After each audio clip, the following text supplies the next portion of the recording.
Welcome back to my series, The Bible Doesn't Make Any Sense. Today's episode, 1 Samuel chapter 31 and 2 Samuel chapter 1. This episode is about the death of Saul, so grab a snack and settle in. The Philistines were in hot pursuit of Saul and his sons, and they killed his sons, and the fighting grew fierce around Saul, and when the archers overtook him, they wounded him critically. Then Saul says to the armor-bearer, "Draw your sword and run me through, or these uncircumcised fellows," talking about the Philistines, "will come and run through me and abuse me." But the armor-bearer was terrified and would not do it, so Saul took his own sword and fell on it. Then the armor-bearer saw that Saul was dead, and he too fell on his sword and died with him. So the armor-bearer watched Saul fall on his own sword, and then the armor-bearer fell on his own sword as well. That's the version that we were always taught in church. Seems simple, right? Let's go to the very next chapter in 2 Samuel 1. After the death of Saul, David returned from striking down the Amalekites and stayed in that town that I'm not going to try to pronounce for 2 days. On the third day, a man arrived from Saul's camp with his clothes torn and dust on his head. And he tells David the men fled from battle, many of them fell and died, and Saul and his son Jonathan are dead. David asks him, "How do you know that?" And the guy says, "I happened to be on the mountain,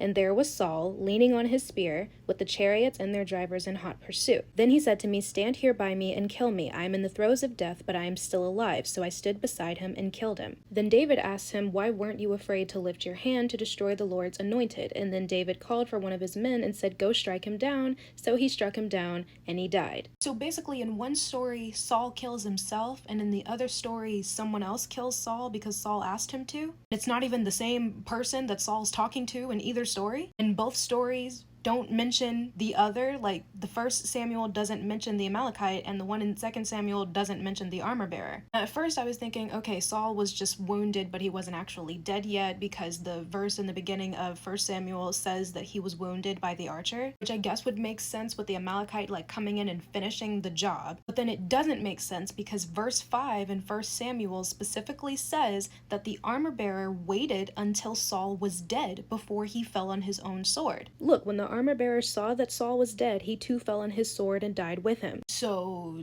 somebody's confused, and it sure as shit ain't me. I don't think the Amalekite would go out of his way and lie about killing Saul. I mean, the dude literally died because of it. So what the hell is going on? How is there contradictions between 1 Samuel and 2 Samuel? They're one chapter apart. Whoever wrote 1 Samuel and whoever wrote 2 Samuel, they couldn't compare notes. Or better yet, like I always said, God couldn't just write this himself. He's the one who knows everything. He would know how Saul actually died. And these people that are writing this book are supposedly inspired by God. So how is it that they're messing these details up? This is just like the episode that I did on how Judas actually died, which is episode 53 in the playlist below if you're curious, because Matthew 27 states that he hung himself, and then Acts 1 states that his body fell and exploded. People try to excuse it like, well, he hung himself and then his body fell, but there's more details in that story that don't make any sense. Like in one story, Judas keeps the money and buys land with it, and in another story, Judas gives the money back to the Pharisees. Just like the 4 accounts of Jesus' death, which is episode 56 in this playlist if you're curious. Because Matthew mentions a literal zombie apocalypse